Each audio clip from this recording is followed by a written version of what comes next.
font toujours ça naturellement. Ils sont dans leur vie connectés à leur téléphone, connectés à leur console, à leur ordinateur. Et donc c'est la même chose quand c'est en lien avec leur maladie chronique. On peut prendre deux exemples.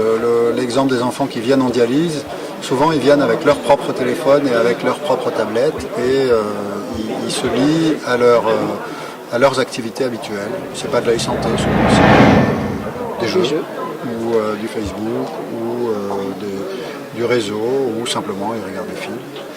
Et quand on regarde les enfants qui peuvent avoir une maladie chronique du type diabète, qui utilisent beaucoup de devices, eh bien, eux, ils peuvent utiliser la e-santé pour collecter leurs données et pour connecter, par exemple, leur lecteur de glycémie avec leur téléphone ou avec un fichier qui leur permettra de donner ce fichier au médecin le jour où ils le verront en consultation.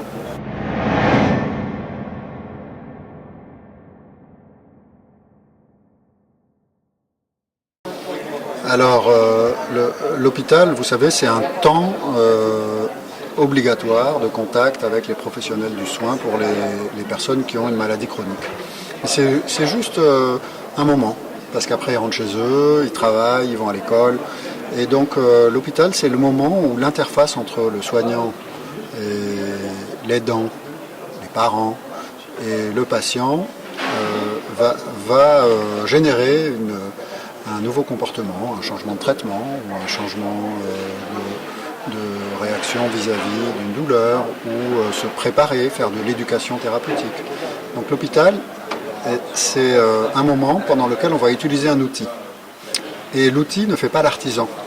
C'est ce qu'on va en faire qui va nous permettre de donner la bonne information au patient. Donc l'hôpital, c'est le moment où on va faire converger l'intérêt du patient, l'intérêt du soignant et l'intérêt de l'industriel ou de la société qui a une solution de e-santé et qui va nous permettre de proposer un usage adapté, un usage qui permettra au patient d'atteindre l'objectif qu'il s'est fixé et que nous avons fixé avec lui.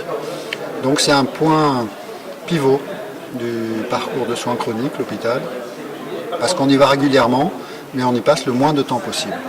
Et l'hôpital, c'est le moment où il va y avoir cette coordination qui permettra au patient ensuite de profiter au mieux du temps qui passera en dehors de l'hôpital.